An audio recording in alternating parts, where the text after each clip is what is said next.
Assalamu alaikum and welcome to Kuwaiti Dinar Analysts, where we explain global geopolitics, strategic geography, and economic power shifts calmly, clearly, and without hype.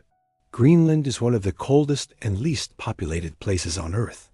Yet today, it sits at the center of a quiet but serious tension between the United States and its own allies inside NATO. So what is really happening? Why does Greenland matter so much? And what does this situation reveal about the future of global alliances? Let's break it down. Greenland's importance begins with geography. It lies between North America, Europe, and the Arctic Ocean. This makes Greenland a natural gateway for Arctic airspace, North Atlantic sea routes, and missile and satellite monitoring. Anything moving between Eurasia and North America passes near this region. In global strategy, location often outweighs population or size, and Greenland's location is exceptional. Its strategic value cannot be overstated. From a military standpoint, controlling or having access to Greenland means having a powerful vantage point over the Northern Hemisphere. It's like having a watchtower that overlooks the busiest intersection on the planet. This isn't just about defense. It's also about projecting power and monitoring the activities of other global players. This geographical advantage is why, despite its icy exterior, Greenland is a hot topic in strategic circles. It's a key piece on the global chessboard, and its position dictates the flow of military and commercial traffic, making it indispensable for any power with global ambitions. The United States has operated military facilities in Greenland for decades, a presence that goes back to the Cold War. These installations are not just symbolic. They serve critical functions. They support missile early warning systems, which are our first line of defense against long-range threats. They also host space and satellite tracking stations, essential for communication, navigation, and intelligence gathering. Furthermore, these bases are crucial for coordinating Arctic defense. From a U.S. security perspective, Greenland is essential for detecting potential threats early. This becomes even more important as the Arctic and space-based defense become new frontiers of competition. This is not a new ambition for the U.S. It is a continuation of long-term defense planning that recognizes Greenland's irreplaceable role in North American security architecture.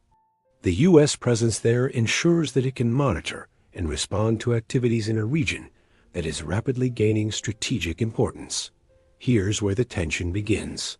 Greenland is an autonomous territory within the Kingdom of Denmark, which is a founding member of NATO. This creates a complex dynamic. Greenland's security officially falls under NATO's collective defense principle, Article 5, which states that an attack on one member is an attack on all. Therefore, any major change in control or authority over Greenland directly affects the trust and cohesion of the entire alliance. Sovereignty cannot be treated as just a technical issue or a real estate transaction.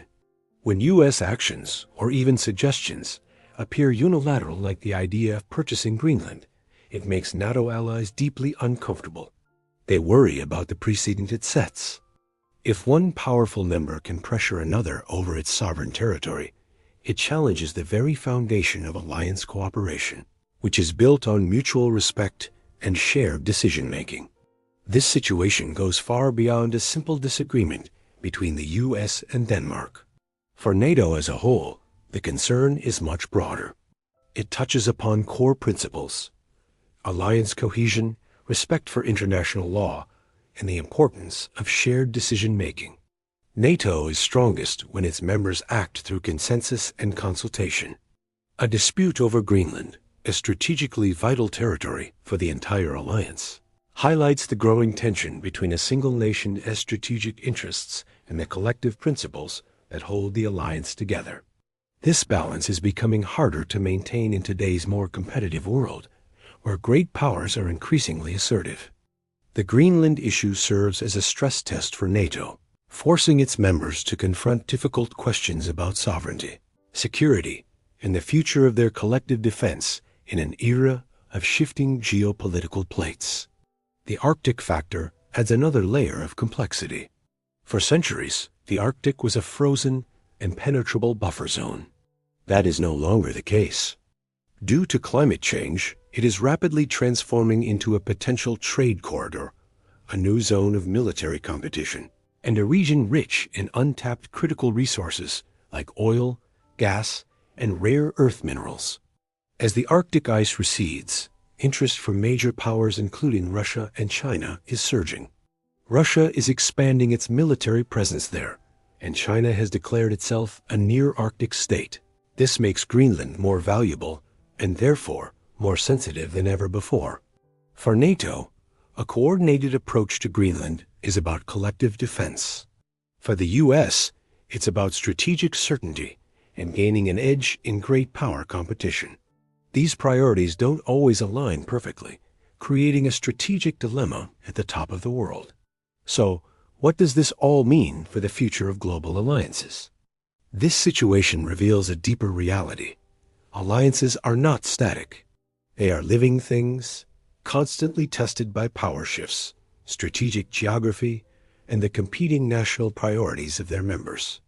The Greenland issue shows how even the closest of allies can find themselves in disagreement when fundamental strategic assets are involved. The ultimate challenge is managing these disagreements without weakening the alliance itself. It requires delicate diplomacy, a commitment to dialogue, and a recognition that the strength of an alliance lies in its ability to navigate internal tensions. The world is watching to see how NATO handles this test, as it could set a precedent for how other alliances will fare in this new era of geopolitical competition. So, what is the real crisis over Greenland? It's not about ice, it's not about population, and it's not just about flashy headlines. It's about how global power is shifting northward and how alliances must adapt when national strategic interests collide with collective security principles. Greenland has become a mirror, reflecting the future challenges that NATO and other forms of global cooperation will face. The way this issue is resolved will tell us a lot about the resilience of our alliances in the 21st century. If you value calm, fact-based geopolitical analysis, make sure to subscribe to Kuwaiti Dinar Analysts. Comment below. Can alliances remain strong when strategic priorities diverge, or will geography always come first? Thank you for watching. Stay informed, and I'll see you in the next analysis.